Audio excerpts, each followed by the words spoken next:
Dear viewers, welcome to another edition of 15 Minutes in WACSI. We bring to you one of our colleagues, Bank's engagement with civil society in West Africa. Welcome to the show. Thank you. Can you please introduce yourself to our viewers? My name is Regina Baiden, and I work with the Policy Influence and Advocacy Unit here at WACSI. I've been working particularly on a number of different initiatives, including our engagement with the African Development Bank. Great. Can you tell us a little more about the bank's engagement with civil society in the region, across the continent in recent years? So the bank has been more open in terms of its engagement with civil society. Over the years, even though the bank has tried to collaborate with civil society in a number of different ways, it's been in more recent times that the bank itself has taken initiatives. So for instance, a division of the bank has been created, which is called the Civil Society Engagement and Community Division. This division has been created specifically to ensure that the bank is more open to inputs from civil society and ensure that the bank has a more concrete relationship with civil society. So one of the main goals of this unit is to ensure that civil society is not just a one-way traffic between them and civil society, but then the bank's members are also encouraged and they are able to learn more about civil society itself and how to work better with civil society. Great. And on the 26th of September, you represented the West Africa Civil Society Institute in a meeting organized by the African Development Bank in Abuja. And I understand there were other civil society actors present at that meeting. Can you give us an overview of what this meeting was all about? So the bank is in the process of creating what they call a regional integration issue paper. And this particular strategy paper, is to look at exactly ways in which they can facilitate regional integration within all the different regions in Africa. So East Africa, Southern Africa, Western Africa, among others. And through this regional integration strategy paper, they are working more closely with civil society to have their inputs into it. So understanding how civil society cannot just benefit from it, but how civil society can play a greater role in ensuring that the AfDB's strategies and programs benefit citizens at the grassroots and at the community level. And the bank notices that civil society has a very strong role to play in terms of serving as a bridge between the government, between the bank itself, and then the community members. So this is one way that the bank is looking at engaging civil society more directly in terms of its work. And you were there having the eyes of civil society, having the voice, representing the voice of the millions of West Africans across the region. What were some of the concrete, recommendations that you and other civil society actors shared with the bank to take into consideration within this strategy paper? So the strategy paper is very interesting because it focuses on two main areas. So they are looking at one pillar of it focuses on infrastructure, developing infrastructure within the region. And the second element looks at capacity building. But one key component, one key idea that came very, very strongly was the need to have more implementation of policies. So there have been a lot of policies on regional integration across the years in ECOWAS, as we know, the free movement of goods and services. And even though infrastructure plays a very dynamic role in terms of connecting countries and connecting communities, the implementation of these policies are very fundamental in ensuring that regional integration really takes place. We could have the roads, we can have the infrastructure, but then without effective policy implementation, there's going to be a deficiency in there.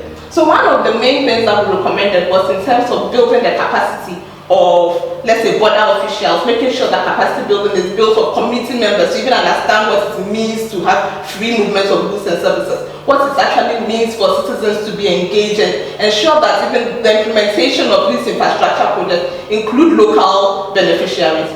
So one thing that we spoke about was also the fact that in the past, some of the AfDB's contracts have rather focused on bringing in international organizational corporations to implement.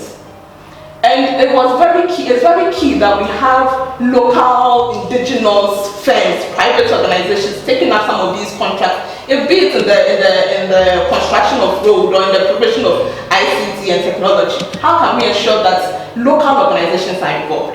And one way that was really recommended for the bank to do this is to ensure that there's a relationship between if there be need to have a foreign or an international organization coming in, there's a need for a collaboration between them and local private sector organizations.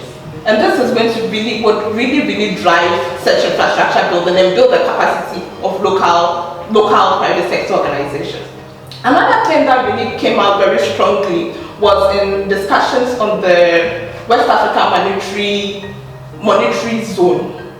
So in terms of this, the bank reflected that in the Alliance Regional Integration Strategy, they had focused very strongly on ways in which monetary transactions could be made more easily among member countries. So that if you are an individual traveling from Cote d'Ivoire to Nigeria, you can still make use of your ATM card in Nigeria or make monetary transactions in Nigeria without having to necessarily change your money into different currencies.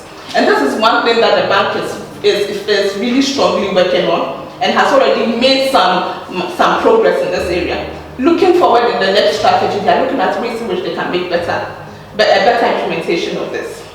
That's quite interesting to know. And in all of this, I'm asking myself, where is the space for civil society? How can civil society be more proactive, in seizing these opportunities and supporting the bank to ensure that, the regional integration agenda moves from propaganda to a tool that touches me, touches you, touches other West Africans. So what are the opportunities that civil society can seize from all of these areas of work that the bank is engaged in? So the bank is really motivated in ensuring that civil society are brought on board from the very conceptualization of the projects. So that ways in which civil society can work more effectively with their country offices, with the bank's country offices in terms of conceptualizing some of these projects. And ways in which civil society can have inputs in terms of where should the road go through? Should it go through community A or community B? How would it affect communities in terms of implementation of these projects? The bank is also very much interested in bringing civil society on board in terms of the monitoring and evaluation of these projects. So making sure that we have concrete inputs, we are able to make concrete inputs as civil society. We should be ready and involved to the extent that we are able to we are able to monitor these projects, these initiatives that the bank is implementing, and ensure that we are able to provide timely reports on some of these initiatives. Also, civil society can play a very strong role in the implementation of these projects itself. So, in some of these projects, there are components that involve civil society. There are components such as ways in which, in terms of the conceptualization of the project, there are ways in which these projects might affect community members. So civil society are being called upon to bring such information to bear and to make sure that such information reaches the bank and influences the bank's initiative. So one way the bank is trying to do this is through its country strategy papers. And for now, the bank is really focused on making sure that country strategy papers involve citizens voices through civil society. So civil society are going to be called upon to make inputs into these country strategy papers. And it's really important that we avail ourselves and make sure that we make concrete inputs that would really benefit citizens. Thank you very much.